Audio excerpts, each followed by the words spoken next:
नमस्कार, आप देख रहे हैं हर खबर हरियाणा और आपके साथ मैं हूं अमित शर्मा। वक्त है मेरा गांव मेरा देश का। सिंगू बॉर्डर पर संयुक्त किसान मोर्चा ने बैठक की, जिसमें संयुक्त किसान मोर्चा ने बड़ा फैसला लेते हुए ऐलान किया है कि 11 दिसंबर से किसान घर वापसी करेंगे। वहीं बैठक के बाद किसानों ने प्रेस कॉन्फ्रेंस की, जहां राकेश टिकैत ने कहा कि 11 दिसंबर से किसान बॉर्डर खाली करेंगे। कुछ किसानों ने अभी से अपना सामान समेटना शुरू कर दिया है। योगेंद्र यादव ने कहा कि सरकार से कई बातों पर सहमति बन गई है, जिसके बाद आंदोलन स्थगित करने का फैसला लिया है। इस दौरान गुरनाम सिंह चड़ूनी ने कहा कि आंदोलन अभी खत्म नहीं हुआ है, अगर सरकार अपनी बातों से मुकरती है तो फिर से आंदोलन का आगाज होगा।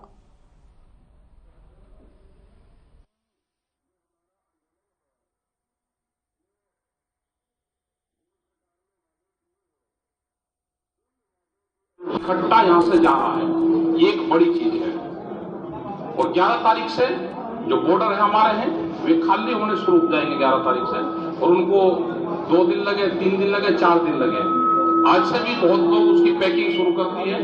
और यहां से हम 2-3 चीजें इकट्ठी करके जाएंगे कि संयुक्त मोर्चा था, है और रहेगा। इकट्ठा यहां से जा रहा है, ये एक बड़ी चीज है।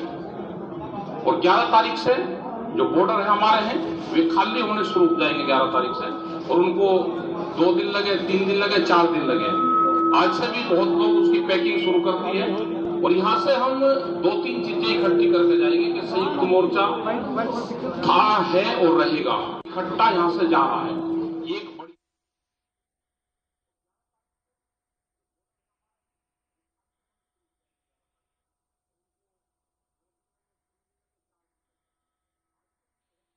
अभी जो हमारा आंदोलन है वो जो सरकार ने वादे किए हैं उन वादों के अनुसार अभी आंदोलन को हम स्थगित किया है और हर महीने उसकी समीक्षा करते रहेंगे। 15 जनवरी को फिर एसकेएम की मीटिंग बनाई है। अगर सरकार अपने वादों से दाएं बाएं हिलती है तो फिर उसी स्तर पर स्टैंड कर जाएंगे और फिर दोबारा आंदोलन करने का फैसला लिया जा सकता है अगर सरकार अपने वादों से दाएं बाएं हटती है। जो सबसे बड़ी हमारी चिंता थी कि हमारे हजारों साथियों पे केस है तमाम राज्यों। सरकार की तरफ से परसों जो प्रस्ताव आया था वो ये था कि पहले आप आंदोलन वापस लो, उसके बाद हम केस वापसी की बात करेंगे। हमने उसे खारिज किया और अब भारत सरकार ने कमिट किया है कि यूपी, उत्तराखंड, हिमाचल प्रदेश, मध्य प्रदेश और हरियाणा सरकार ने इसके लिए पूर्णतः सहमति दी है कि तत्काल प्रभाव से आंदोलन संबंधित केसों को वापस लिया जाएगा। बच गई यूटी और दिल्ली, उसके बारे में है भारत सरकार, सेंट्रल गवर्नमेंट के भारत सरकार के संबंधित विभाग और एजेंसियों तथा दिल्ली सहित सभी यूटी में आंदोलनकारियों और समर्थकों पर बनाए गए आंदोलन संबंधित सभी केस भी तत्काल प्रभाव से वापस लेने की सहमति है। हमने कहा था समर्थकों के खिलाफ भी केस है, उस पर भी करो। हमने कहा था कि यूटी में दिल्ली का नाम स्पेशली आना चाहिए और बाकी राज्यों को चिट्ठी लिखी जाएगी, उसके बारे में भी सहमति हो गई। मुआवजे का सवाल था, उस पर हरियाणा और यूपी सरकार ने सैद्धांतिक सहमति दे दी है। बिजली बिल, जिस पे हमें ऐतराज था कि इससे किसान को नुकसान हो सकता है, सरकार ने लिखित में मान लिया है कि बिजली बिल पर संयुक्त किसान मोर्चा से चर्चा होने के बाद ही ये बिल संसद में पेश किया जाएगा, उससे पहले नहीं। रह गई बात एमएसपी की। एमएसपी पे सरकार ने, जो प्रधानमंत्री ने कहा था कमेटी बनेगी, उसी कमेटी की घोषणा की है। लेकिन एक महत्वपूर्ण बात सरकार से लिखवा ली गई है। कमेटी का इन्होंने कहा एक मैंडेट ये होगा कि देश के किसानों को एमएसपी मिलना किस तरह से सुनिश्चित किया जाए, ये तो सरकार ने मान लिया है। वार्ता के दौरान सरकार पहले ही आश्वासन दे चुकी है, लेकिन हमने दोबारा लिखवा लिया कि देश में एमएसपी पर खरीदी की अभी की स्थिति को जारी रखा जाएगा। जो खतरा था, जो संदेह पंजाब और हरियाणा के किसानों के मन में था कि आप तो हर साल हमारी खरीदी कम करते जाएंगे, उसके लिए इन प्रिंसिपल एश्योरेंस भी हमने राइटिंग में ले लिया। पराली पे सरकार ने स्पष्ट किया है कि पराली पे जो 5 करोड़ का 5 साल की सजा और 1 करोड़ का था, उसको सरकार पहले ही विड्रॉ कर चुकी है और कोई भी क्रिमिनल प्रोसीजर्स जो है किसानों के खिलाफ नहीं किए जाएंगे। सरकार ने लिखित में आश्वासन दे दिया। इन सब चीजों को देखते हुए, ओवरऑल मूल्यांकन करते हुए, क्योंकि देखिए 100 में से 100 बात कभी ना मानी जाती है और किसान को तो जो भी मिलता है संघर्ष से ही मिलता है, इसलिए हमने तय किया है कि मोर्चे की परसों 11 तारीख से देश भर में, ये दिल्ली के जो 6 बॉर्डर है वहां तो चल ही रहा है, देश के बाकी जगह टोल प्लाजा पे धरने गांव में लोगों ने लगा रखे हैं, सभी को परसों विजय बना के, कल हम मनाना चाहते थे लेकिन कल हमारे सेना के जवानों, सेना अध्यक्ष की अंत्येष्टि का दिन है, वो देखते हुए हमने उसको एक दिन पोस्टपोन किया है। परसों 11 तारीख को विजय दिवस मनाकर पूरे देश से यहां दिल्ली के सारे मोर्चे उठा लिए जाएंगे और देश भर में जहां पे भी धरने, मोर्चे ये सब लगे हुए हैं प्लाजा पे, कहीं कहीं पे, वो सब परसों से उठा लिए जाएंगे। आंदोलन समाप्त नहीं हुआ है, एमएसपी का संघर्ष बाकी। और चलिए कुछ ग्राफिक्स के जरिए आपको हम दिखाते हैं कि किस तरीके से किसानों की ओर से ऐलान किया गया, क्या कुछ कहा गया, कौन कौन सी वो बड़ी बातें हैं, ये आपको हम दिखाते हैं। तो संयुक्त किसान मोर्चा की बैठक में जो बड़ा फैसला लिया गया है वो ये है, 378 दिनों के बाद किसानों ने अपने आंदोलन को खत्म करने का ऐलान कर दिया। किसान आंदोलन स्थगित करते हैं, ये उन्होंने कहा। 11 दिसंबर को दिल्ली से किसान घर लौटेंगे और बड़ी जीत लेकर जा रहे हैं। किसानों की ओर से जो कहा गया, उन्होंने कहा कि हम बड़ी जीत लेकर जा रहे हैं, 15 जनवरी को फिर बैठक करेंगे, हर महीने समीक्षा बैठक भी करेंगे, वादे पूरे नहीं हुए तो फिर से आंदोलन करेंगे, ये किसानों की बड़ी जीत है। सरकारी वादे पूरे नहीं हुए तो फिर से आंदोलन होगा। 13 दिसंबर को स्वर्ण मंदिर जाएंगे किसान। किसानों ने 1 साल तक संघर्ष किया है, एमएसपी, कर्ज जैसे सवाल अभी भी बाकी हैं। किसानों को बदनामी का सामना भी करना पड़ा। इसके जैसा किसान आंदोलन कहीं नहीं हुआ, कभी नहीं हुआ। केंद्र सरकार ने एमएसपी पर वादा दिया है। आज सरकार की चिट्ठी प्राप्त हुई। किसानों ने 1 साल तक संघर्ष किया तो आखिरकार किसानों का आंदोलन समाप्त हो गया है। इस आंदोलन के बाद जो प्रेस कॉन्फ्रेंस, आंदोलन के खत्म होने के बाद, या यूं कह लीजिए कि संयुक्त किसान मोर्चा की इस बैठक के बाद किसानों की ओर से क्या कुछ कहा गया, किसान नेताओं की ओर से प्रेस कॉन्फ्रेंस में क्या कुछ कहा गया, उसकी ये बड़ी बातें आपको हम बता रहे हैं पॉइंटर्स के जरिए। क्या क्या मांगे थी ये अब आपको हम बता रहे हैं। आंदोलन संबंधित सभी केसों को वापस लिया जाए, मुआवजे के लिए सैद्धांतिक सहमति दी जाए, किसान मोर्चा से चर्चा के बाद ही बिजली बिल जो है वो संसद में पेश हो, पराली के मुद्दे पर किसानों को राहत मिले और अब क्रिमिनल लायबिलिटी जो है वो भी खत्म की गई है। तो कुल मिलाकर के सरकार को किसानों के सामने झुकना पड़ा। सरकार ने किसानों की मांगों को माना और उसके बाद किसान भी सरकार के सामने झुके। 2 कदम आगे बढ़ते हुए किसानों ने अपने इस आंदोलन को वापस लेने का फैसला लिया है। हालांकि किसान नेताओं की ओर से यह जरूर कहा गया है कि आंदोलन को हम अभी स्थगित कर रहे हैं, बल्कि आंदोलन हमारा खत्म नहीं हो रहा है। यानी कि कहीं ना कहीं ये भी वो एक संदेश देने की सरकार को कोशिश कर रहे हैं कि भाई देखिए, आंदोलन को हम स्थगित कर रहे हैं, यानी कि आंदोलन को हम आगे नहीं बढ़ाएंगे। लेकिन अगर आप ये सोच रहे हैं कि आंदोलन पूरी तरह से खत्म हो जाएगा, ऐसा बिल्कुल भी नहीं है। और अगर सरकारी वादे पूरे नहीं हुए, सरकार ने जो वादा हमसे किया है वो वादे अगर पूरे नहीं हुए तो हम फिर से आंदोलन करेंगे, ये भी किसान नेताओं की ओर से इस प्रेस कॉन्फ्रेंस में कहा गया है।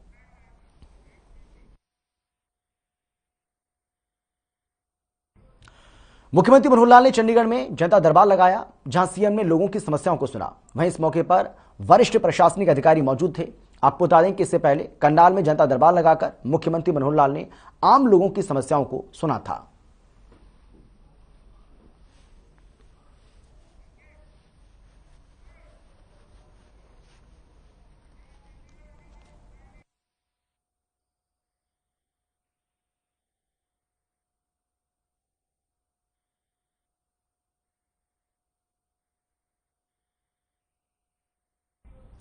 गृह मंत्री अनिल विज ने पुलिस विभाग के अधिकारियों के साथ समीक्षा बैठक की अध्यक्षता की है, जहां इस बैठक में अनिल विज ने नेशनल हाईवे को दुरुस्त करने के निर्देश जारी किए हैं। विज ने इसे लेकर कहा कि राज्य से गुजरने वाले सभी राष्ट्रीय मार्गों और राज्य के राजमार्गों पर भारी वाहनों के लिए एक लेन ड्राइविंग को दुरुस्त किया जाएगा ताकि छोटे और मध्यम वाहनों को किसी भी प्रकार की दिक्कत ना हो।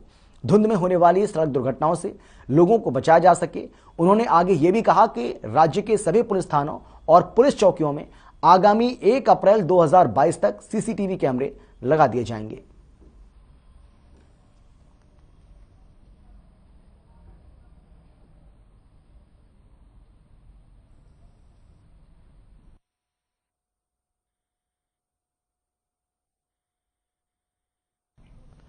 तेरह महीनों के लंबे संघर्ष के बाद किसान और केंद्र सरकार के बीच सहमति बन गई। किसानों ने आंदोलन को समाप्त करने का फैसला लिया है।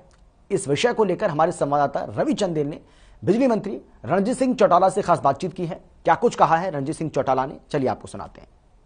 13 महीनों के लंबे संघर्ष के बाद आखिरकार किसान और केंद्र सरकार के बीच सहमति बनी और अब यह ऐतिहासिक किसान आंदोलन आगामी 11 दिसंबर को समाप्त होने जा रहा है।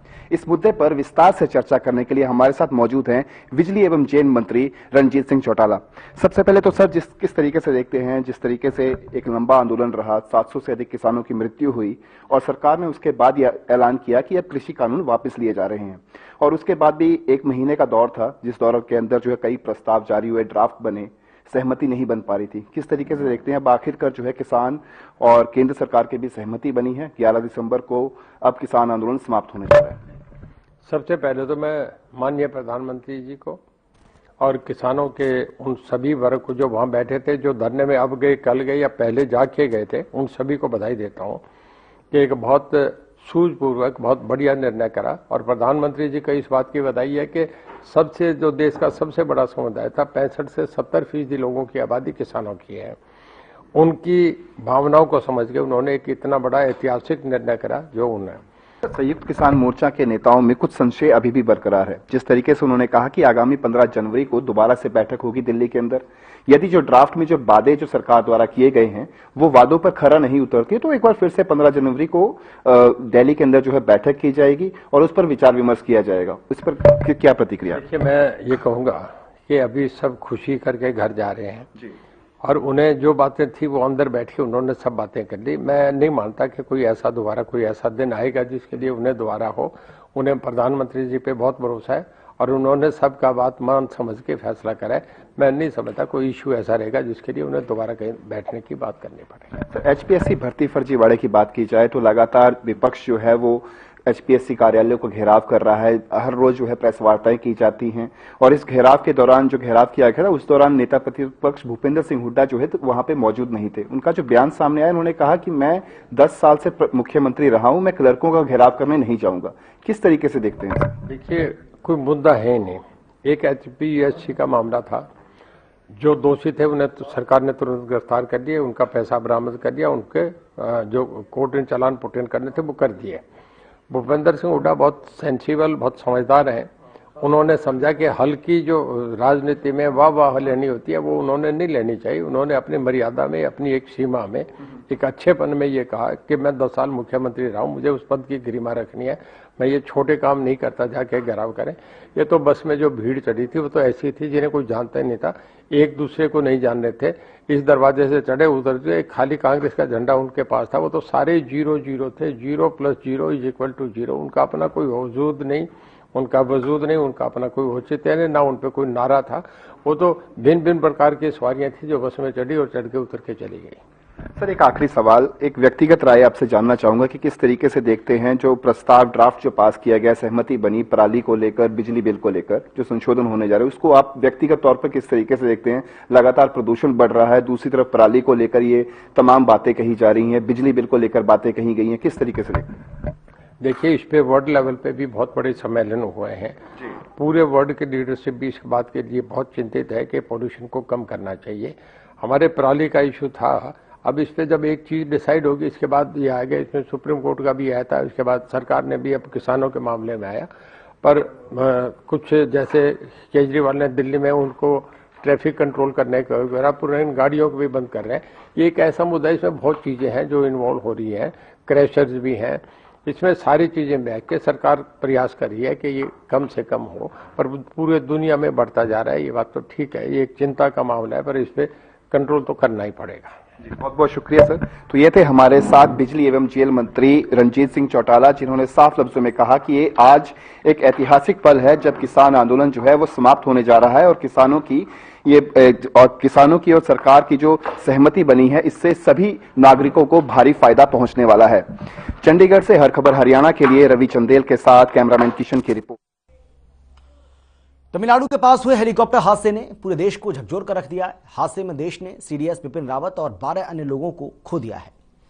पूरे देश की आंखें नम हैं।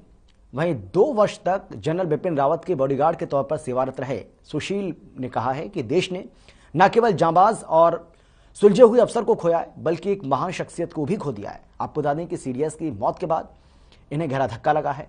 उन्होंने कहा है कि भले ही बिपिन रावत जी का संसार से संपर्क खत्म हो गया हो लेकिन वो हमेशा उनके दिल में बसे रहेंगे। 2007 से लेकर 2009 तक उनके साथ सोपोर डिस्ट्रिक्ट बारामूला जम्मू एंड कश्मीर में राज उनके साथ। वो बहुत ही अच्छे व्यक्तित्व के धनी थे। आज भी मतलब जो उनके साथ हादसा हुआ सर, वो एक देश को बहुत ही बड़ी क्षति है सर, क्योंकि उनका अगर देखा जाए, उनका काम देखा जाए या उनका व्यवहार देखा जाए तो उच्च कोटि का था सर। इनकी जो क्षति हुई है ये पूरे देश की क्षति है सर। इसका किसी भी उससे आप पूर्ति नहीं हो सकती है सर। वो बहुत ही अच्छे इंसान थे।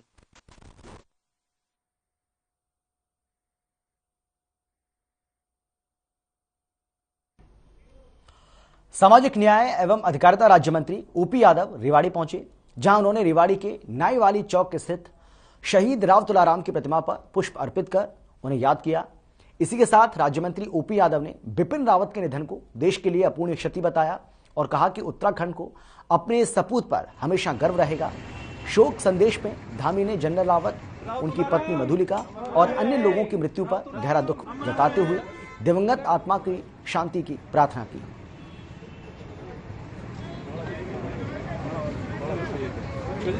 9 दिसंबर का दिन है, राव तुलाराम जयंती है। आज ही के दिन 9 दिसंबर 1825 को एक ऐसी हस्ती ने जन्म लिया जिन्होंने 1857 के संग्राम में इस देश की आज़ादी के लिए 5000 जवानों के साथ शहादत दी और इलाके का एक शौर्य स्थापित किया। हम उनको नमन करते हैं।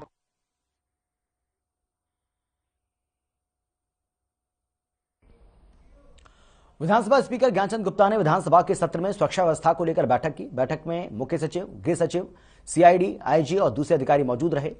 मीडिया को हरियाणा निवास में ठहराया जाएगा। कोई भी ब्रीफिंग या फिर प्रेस कॉन्फ्रेंस विधानसभा में नहीं होगी। नेता प्रतिपक्ष और अन्य पार्टी के नेताओं के साथ भी बैठक होगी। 16 दिसंबर को बैठक होनी है। कोरोना के बढ़ते मामलों को देखते हुए कोरोना का सख्ती से कोरोना नियमों का पालन हो, इसके निर्देश भी जारी किए गए हैं। कर्मचारियों, अधिकारियों, विधायकों को दोनों डोज लगवाकर ही सत्र में आने की अनुमति दी जाएगी। कोविड की गाइडलाइंस को फॉलो करना बहुत आवश्यक है। कोविड की सभी गाइडलाइंस को फॉलो करते हुए ही ये सत्र पूरा आयोजित किया जाएगा। और अब की बार हमने ये कहा है कि आज हमारे जो चीफ सेक्रेटरी हैं या हेल्थ सेक्रेटरी हैं, उनकी परामर्श पर हमने ये तय किया है कि जो हमारे सभी कर्मचारी या अधिकारी जिन्होंने सेकंड डोज, हमने पहले फर्स्ट डोज किया था, उनका ये कहना था कि अब तक सबको सेकंड डोज लगा लेनी चाहिए। वो जो सेकंड डोज लगवा करके ही सब अधिकारी कर्मचारी आए।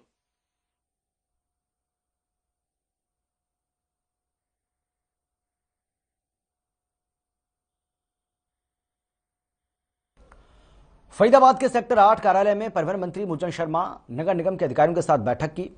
अधिकारियों के साथ विकास कार्यों की समीक्षा की है। साथ ही अधिकारियों को विकास कार्यों को जल्द से जल्द पूरा करने के निर्देश भी जारी किए।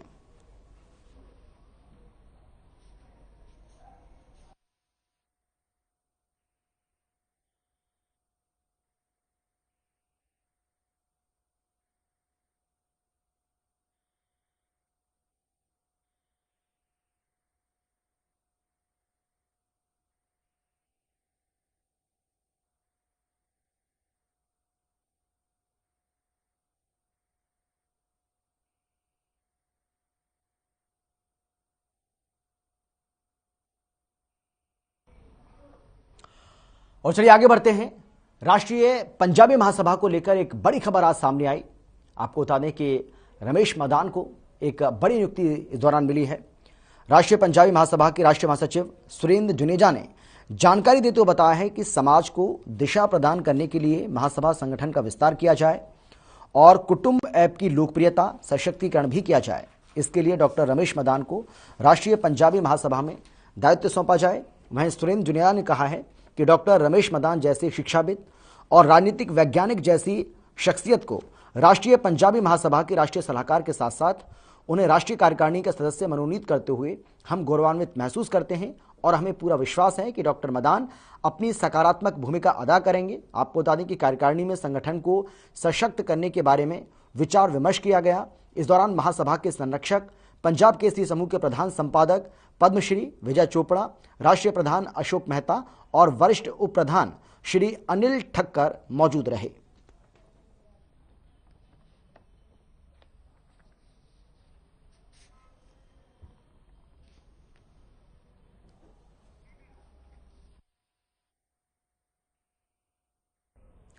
और इसी के साथ इस बुलेटिन में फिलहाल इतना ही। छोटे से ब्रेक के बाद फौरन लौट रहे हैं। आप देखते रहिए हर खबर हरियाणा।